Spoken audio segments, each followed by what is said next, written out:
overturning of Roe v. Wade was just one of very many kind of political steps towards oppression or backwards towards greater oppression. So here in the US, Roe v. Wade was a court case decided decades ago that basically said federally, we are going to protect abortion access. And then when Roe v. Wade was overturned, it went to the states. And now I think I'm hearing, so much fear about, well, if that could happen with Roe, then what happens in other court cases, right? What happens with interracial marriage in the US? What happens with gay marriage in the US? All of these rights that people have literally died for, fought so hard for. What happens if those start getting taken away from us again after we fought so hard to have that, right? Which is just devastating even to say that out loud, to acknowledge that.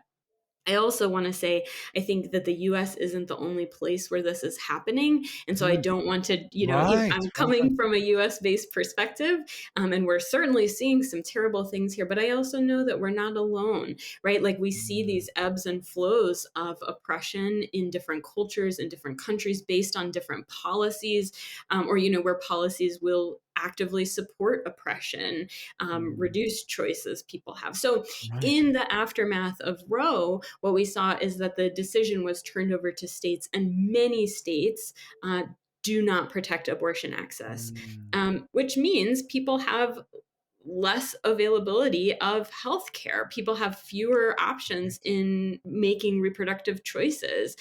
And there's these trickle down effect concerns around, well, what does that mean for birth control? What does this mean for gender affirming care for trans people? But also, what does this mean for gender affirming care for everybody, right? Trans people Right. aren't the only people who need gender affirming health care. What does this mean for the scope of medicine?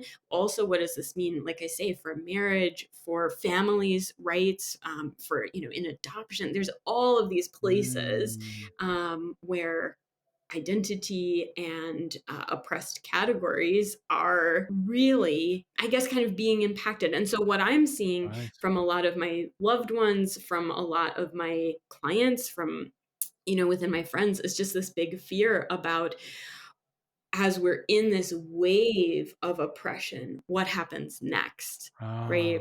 And so people are feeling unsafe, right? I know people who are actively working on moving out of the United States, because they are not feeling safe in our context. It's really a difficult time, and I can see how it would be so important and helpful to reach out for support. As you Mhm, said earlier, how do we connect with hope, with mhm. support? And it's not just like wishful thinking. Oh, everything's going to be okay in a week or 2 weeks. Right. It's no, it Right. is. It's like here are the things that are Successions, Yeah, no. yeah, yeah, yeah, yeah. But the world will just be great. It's like, how Yeah. do we meet each other with kindness Mhm, and mhm, and therapy that can provide that. Meet each other, let ourselves be mhm, heard, voice our concerns, and work with things. How do we work with what is, mhm, mhm, when like we don't have choice sometimes of the big things, whether systemic issues? We can advocate change, but then what do we do to work with the conditions while they're changing? Because they're not going to change mhm. overnight. Hello there, and thank you so much for stopping by this channel. I hope you find this content useful, and if you do, feel free to hit that subscribe button. It will really help me to reach to more people and keep this content going. Here we are journeying together, and let's see where this takes us.